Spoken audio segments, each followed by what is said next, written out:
Thank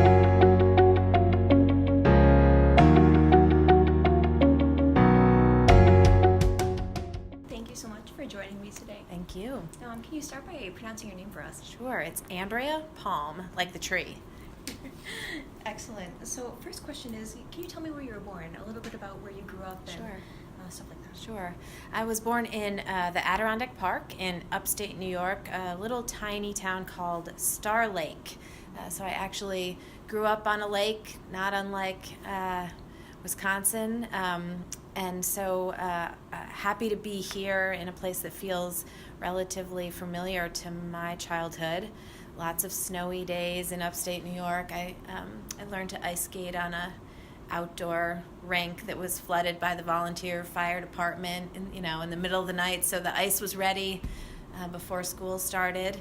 I went to college in central New York in Ithaca. I went to Cornell University, and after that moved to the Midwest for graduate school, and have been back on the East Coast until coming here for about 20 years. I was in Washington, D.C.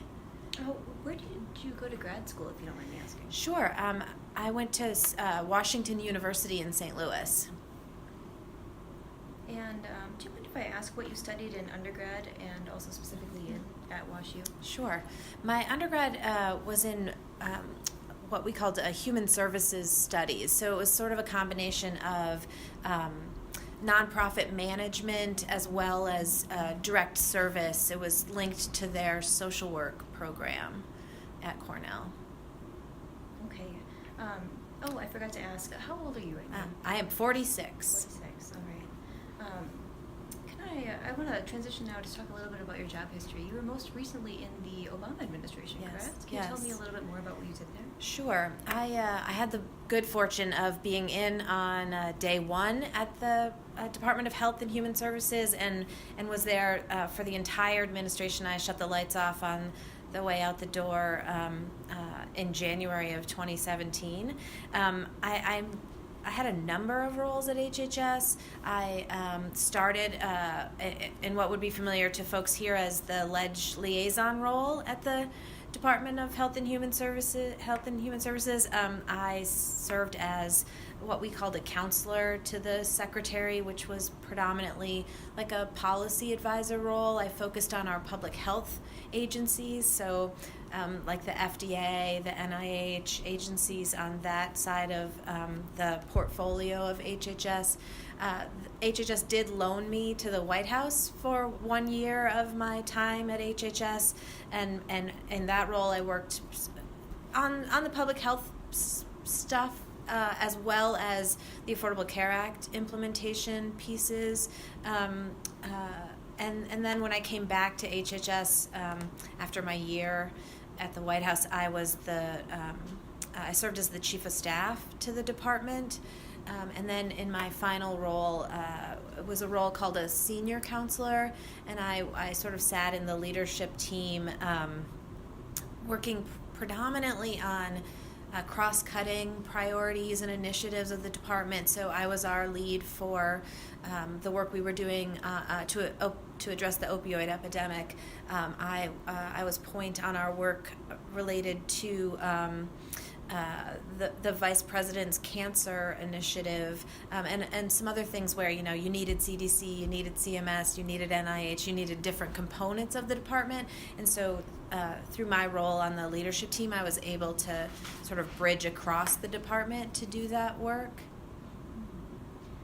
Switching gears, I just wanted to see, before we talk a little bit about other topics, do you want to highlight anything else from your job history? I have been in DC, or I had been in DC for quite a while, and had the fortune of working both for a member of Congress on the U.S. House of Representatives side of the Capitol, and then also for a member of the United States Senate for about 4.5 years. So I really have had the opportunity to sit both on the legislative making side of the equation, as well as then in the Obama administration in the implementation and governing governing side. I also spent a little bit of time after graduate school in Arizona, so have worked for the city of Phoenix and did some work on state legislation. So coming back to a state, coming back to Wisconsin is a real important opportunity from my perspective. I'm happy to be back closer to where the rubber hits the road and where programs really impact people's lives, and have an opportunity to spend some time in that space, making sure that government is working for the people of Wisconsin. So I'm really pleased to be here. I want to ask you now, can you tell me a little bit about your family? Sure. Are you married? Do you have any kids? Sure. I am married. My husband is also a policy guy, although he works in the energy and climate change space. And I met him in Washington, D.C. We've been married for almost 7 years now. My family still remains in New York. My parents live now in central New York, actually, in the town that my dad was born and raised in just on the northern side of the Catskill Mountains. And my sister lives close to them, about 20 minutes or so away, and she has two daughters, my two nieces. They are the only kids in my life, other than the nieces and nephew I am fortunate to have in my husband's family as well. So I would say that being an aunt is probably the best job that I have, and they are a handful and a wonder, and certainly a big part of my life. So I want to ask you about your favorite non-work interests. When you're not in this building, what are you up to? They don't let me out of the building, actually. Don't let them tell you otherwise, because they never let me leave. But I love to travel. I love, obviously, my husband and I have spent the last couple of years making up for lost time with our nieces and nephew, and have done a lot of taking opportunities to be with them, whether it was baseball games or swim meets or other things. I also love to take pictures. I'm not going to say I'm a great photographer, but I do love photography. I do a lot of wildlife photography, and I guess that would also include my nieces and nephew, if you'd like to consider them wildlife. I consider them wildlife, but I do love to take photos. Very cool. How did you get into that, if you don't mind me asking? Well, I really through travel, I had an opportunity to do safari in Kenya, and the opportunity to take pictures of true wildlife in that setting was unbelievable, and I took way more pictures than I could ever possibly even look at if I did nothing but look at them until the day I die. And it really hooked me on the beauty and the ability to capture a moment and use it as a memory, right? I think photos are part of how we stand up and maintain what we remember about our lives.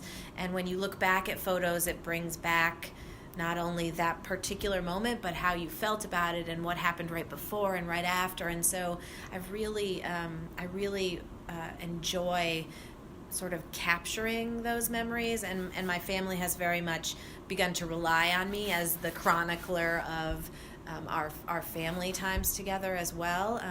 So it really is a wonderful opportunity to cement the moments of life and make them make those memories things that stick, because you've got that actual image of it.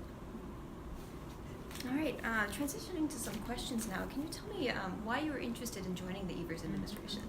So I have, as I mentioned, served in government in a number of sort of seats at the table, and I really find just such immense satisfaction and fulfillment out of public service.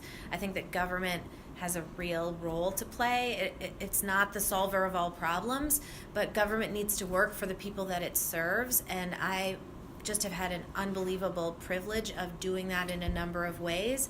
And so when I heard Governor Evers, then candidate Evers, talking about his vision for governing and leadership and the things that he wanted to bring to the state of Wisconsin in terms of what he was hearing from the public and the kinds of priorities he had and the way he approached bipartisanship and compromise and working together, I just really, it was just an opportunity I couldn't resist because I think we really have an opportunity in government to deliver for people, and that's something that I care deeply about. Can you tell me, what are your priorities for the agency under your leadership? Mm-hmm. So I think there's a number of places where we have an opportunity to really deliver for the state of Wisconsin.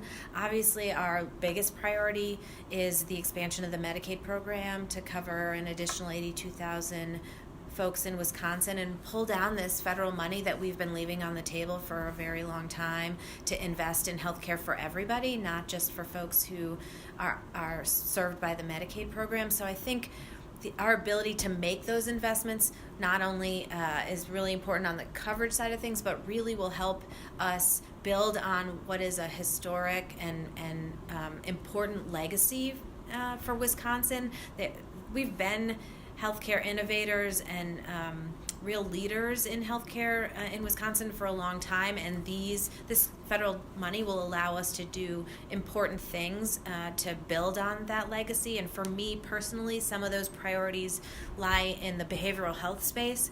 I think we've got a real opportunity to integrate behavioral health into the healthcare system, find those efficiencies, reduce those silos and the stigma that goes along with providing substance abuse and mental health services in a way that makes it clear that when you pull into that parking lot, that's what you're going there for, and that reduces people's desire and willingness to get and seek treatment that they need. And so I think we've got real opportunities with investments from the Medicaid expansion to do good work in that space.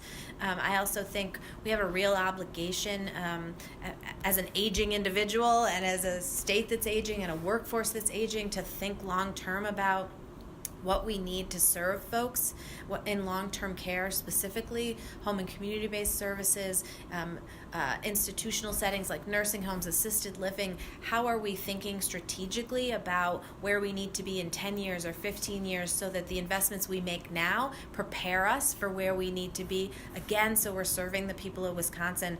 It's not a surprise, right? We know where we're headed from an aging perspective, and we have an opportunity to get in front of that, and we should absolutely take advantage of that. So those are a couple of places where I think we have real opportunities. I think from a girl who likes government, I think the way we interface with other government agencies to serve people is a critical opportunity.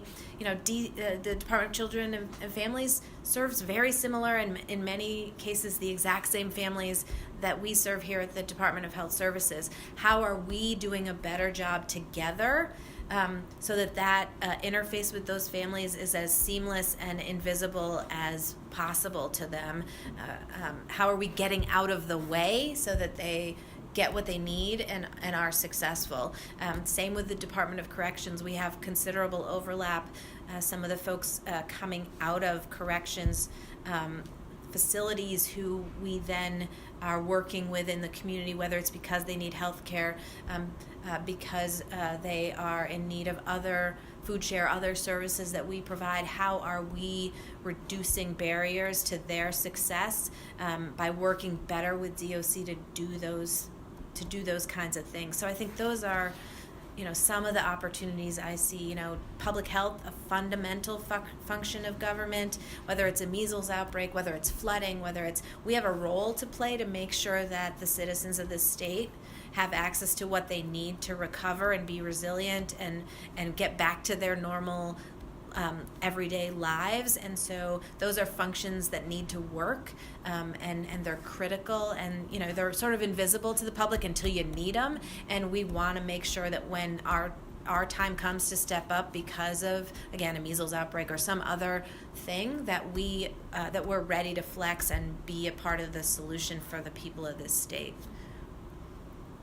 Okay, I want to switch gears a little bit and talk again about you specifically. So, either prior to you taking this job or in the months since you've kind of taken on this role, what would you say the best advice that you've gotten is?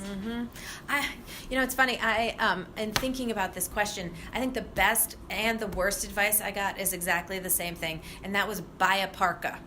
I don't think you say that to somebody you're trying to get to move to Wisconsin. So that was not strategically the best advice somebody probably could have given me. But on the flip side, once you're in and you take the job, buying that parka was absolutely the way I survived my first 3 months in Wisconsin.